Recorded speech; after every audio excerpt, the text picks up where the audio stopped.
बिस्मिल्लाहिर्रहमानिर्रहीम खुश आमदीद छु तुह सानी यूट्यूब चैनल पे यथ जन नाव छु देसी जायका विद इंशा वीडियो स्टार्ट करने ब्रोट अगर तुह सान चैनल पे नई छु सन यूट्यूब चैनल कर सब्सक्राइब वीडियो कर लाइक तो शेयर बे दीजो पनुन फीडबैक आज बनाओ इस दम आलू यथ मज न मे गंड जामुत दोद रुहन इस्तेमाल कोर कह फ्रेंड्स करो तेल अजुक वीडियो स्टार्ट रेसिपी बनाने खतर निम ळव वन नो प्रेशर कुकर अत मज लोग आब अम पे त्रो वनिस ळव अथ मज दिमहोस टू जो विसल वन करो लेड बंद दिमहोस जो विसल बाद वन तुलो ळवन देल थोद अम पे निमो वनिस कड़ाई अत मज त्रो वनिस कड़ाई मज तेल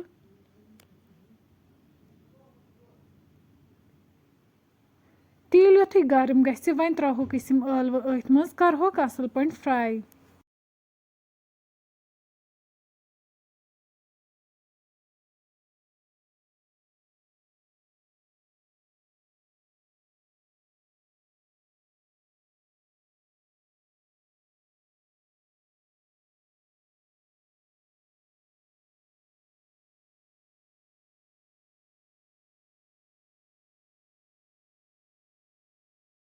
ळव अक साइड फ्राई गम वन करहोक बी साइड इथे पे फ्राई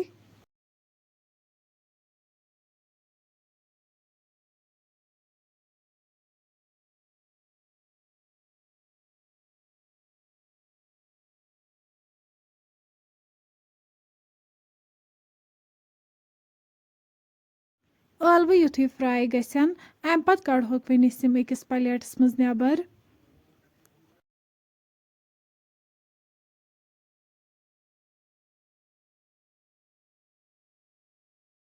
अम पे कड़ो वनिस कड़ाई मज ओड तेल नेबर अत मज त्रो तेल कप बे त्रो वनिस अत मज मरचांगन चमचे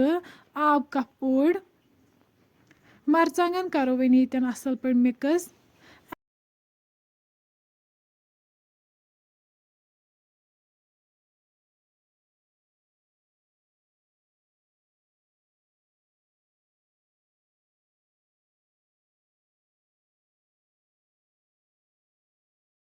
मरचांगन युथु असल पे फ्राई गसन अम पे करो वनिस अत मज क्या मसाल ऐड ये नो नून चमचे लिदर चमचे बादियान पाउडर चमचे गरम मसाला चमचे यम सारी मसाल करहोक असल पे मिक्स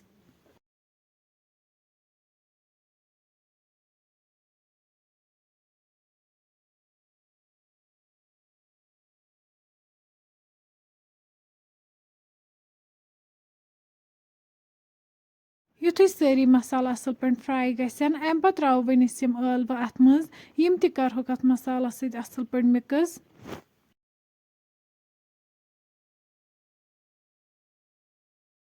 लास्टस पे त्रो वनिस अत मज आब गिलास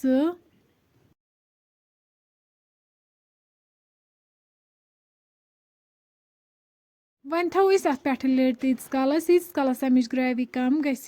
10 मिनट बाद तुलो वनिस ठंड थोद तुम हेको वुचित रेसिपी सन बिल्कुल तैयार लास्टस पे करो वनिस गार्निश ताज़ दान वल अम पे कड़ो वनिस अकिस प्लेटस मज नेबर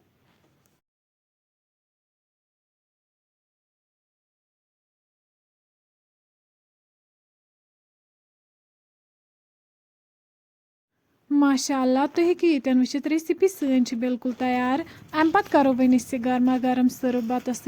फ्रेंड्स अगर तुम सोन अजुक वीडियो पसंद आमुत सन यूट्यूब चैनल कर सब्सक्राइब वीडियो कर लाइक तो शेयर बे दीजो पनुन फीडबैक अल्लाह हाफिज।